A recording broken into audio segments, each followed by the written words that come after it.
Abrash Hermellaa gaashiyyeedhaan wal barsiisuuf jedha. Kanaafummoo warroonni Hermellaa jireenya ishee jeeqaa jirtanii jireenya Hermellaa keessaa bahaa.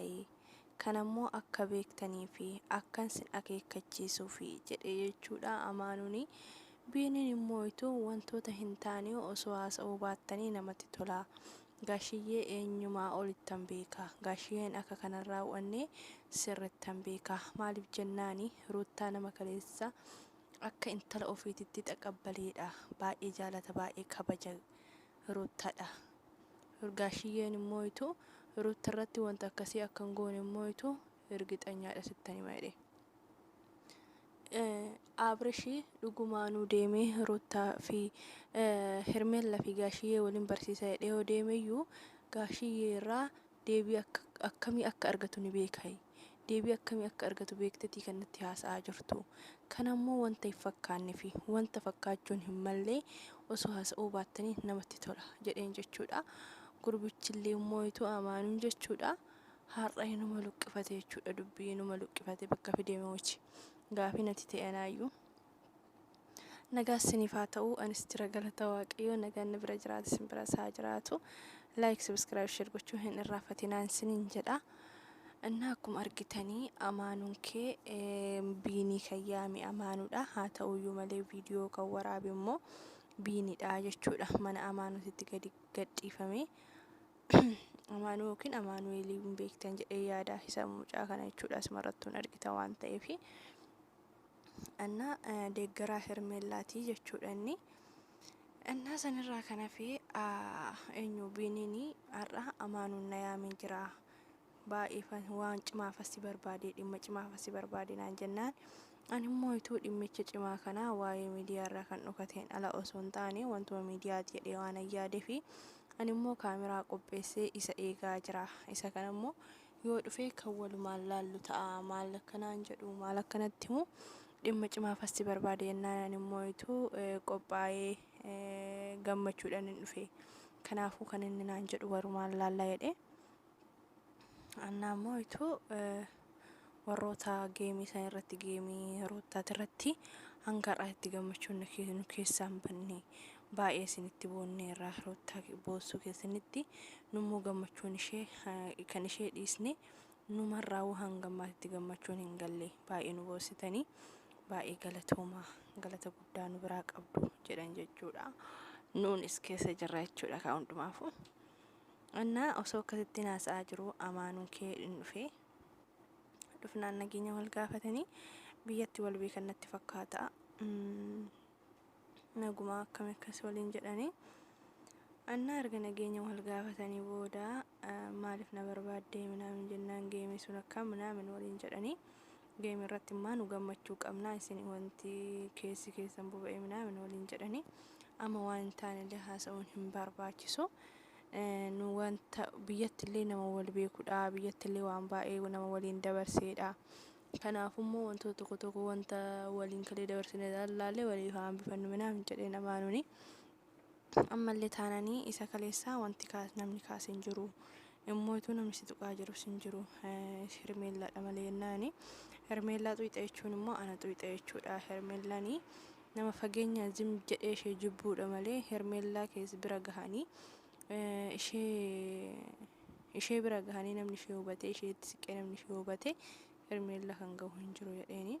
Isheen isinumaaf taatu ani sinjammarii nama lafaa ka'een jibbu jedheeni biiniin jechuudha. Nama waan tokko irratti waan argin waan tokko gamana qabee gamas qabee yoo irratti hin argin ani yoomiyyuu nama lafaa ka'ee hin jibbu nama jibbuus hin danda'u jedheeni. Innaa barakka nama jibbuu hin dandeenye kan marrattu sin bareera. Hermellaa waa balleessitee osoo hin taane akkam waan balleessine jireenya namaa seentee laaqaa akkam nama homaan balleessine jedheeni homaan balleessine isaan gaa'elli namaa walitti hin jiru waan ta'eefu sijjammar immoo Hermellaanii nama qulqulluu jaalala dhugaa beekudha. Nama obsa qabuudha. Hermellaa jechuuni maal jedhee ishiyyuu wantan ishee jedhee too ishiyyuu dhibsuu hin qabu. Kanaafummoo Hermellaa warroonni akkanumaan bahee dhalaaltanii Hermellaa ittanii balaaleffattanii Hermellaa waan isheen beekne fedhe. amma lamaaniyyaa wanti si barbaade fi Abrishii guyyaa 2-3 gidduutti gaashiyyee fi Hermeella wal barsiisuuf jedhe. Gaashiyyee Hermeellaa fi gaashiyyee wal barsiisaa Abrish jechuudha. Antas maan raawwatan jedhee yaadu kan beeku xiqqoo ishee bal godhee wal baraan hin beeku malee gaashiyyeen hin godhanatti fakkaatu garuu akka hiyyatti annaa wantuman taane osoo haasa'uu baatte ani gaashiyyee barsi caalatti sirriitti beekaa jedhe. Si caalattan beeka gaashiyyee jechuun nama kaleessaa Ruutaa akka daa'ima ofiitti akka ilma ofiitti taqabbalee fudhateedha. Har'a immoo gaashiyyeen akka kanaan Hermeellaan isheen jijjiirre sirriittan beeka.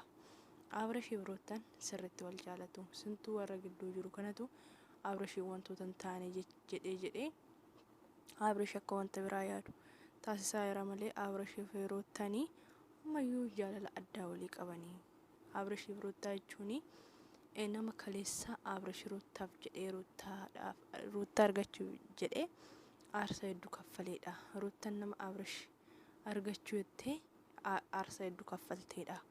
Immoo deebi'ee yeroo Abrish jaalalaan miidhametti Ruutaan immoo aanatu siif jira jettee jaalala kennitee fi bakka inni kufee kaastee Abrish bariyoo Ruutaan dhuftu bakka kanan jiru.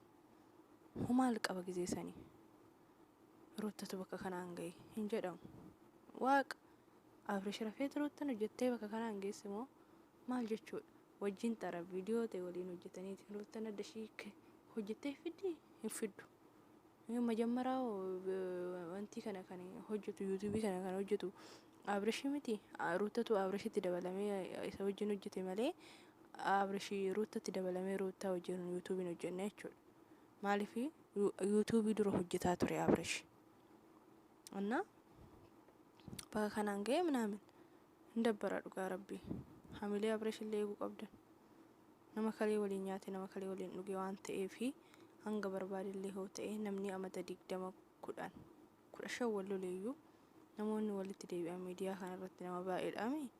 Garuu mootuu kunneen osoo ammaayyuu hoggaayyuu hin geenye ji'a 4 samaanaa isaanii erga walirraa hiikkate deebi'ee mootuu ammaayyuu sa'aatiin kan wal argaa jiran kanaadha. Walitti deebi'uun hin mala.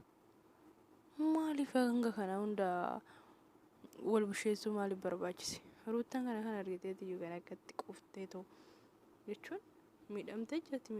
Miidhama ishee sana irratti miidhama kan dabalachaa ture isheedha. Bakka hanga miidhamte sana hanga inni raawwate saniini gizee inni dhiifama gaafatu dhiifama itti oda fudhattee balleessaan inni hin daddabalamu ture. Dhugaa dubbachuuf balleessaan inni hojjetaa ture yoo isheen aarsitu yoo isheen didduu balleessaa dabalaa deemee jechuudha. Hanga kurruftuu madadeetti kan wanti deeman jechuudha. Bashannana deemanii sababa isheen warqii saniiti. Oduu ishiin kan hundaa dubbii namni akkana akkasnaan jechuu baate hanga nan babal'atu. Ani immoo sijjamma Ruutaa maaliif Ruutaa jibbooma ishee qabaadde osoo hin taane Ruutaan nama jabduudha. Garuu wantoota baay'ee dabarsiteerti. Garuu wantoota dhiibuu jaalatti hin jabaatti jechuun bakka hin jabaatti jechuudha. Illaaftu gizee kadhatamte kadhaan beektu jechuun kadhaan dhageessu. Hanga miila irratti kufee kadhachuu dirasii kee garuu osoo yeroo saniin kan ta'u ta'e yeroo isaan sirraa miira keessa galan illee namoota jechoota namaa dhaga'anii miti kan bultee ofii diigan jechuu barbaadeenis ni jedha. Innaa viidiyocha akkas fakkaataa hanga viidiyoo biraatti walitti deemnutti nagaan naaf turaa. Baay'ee.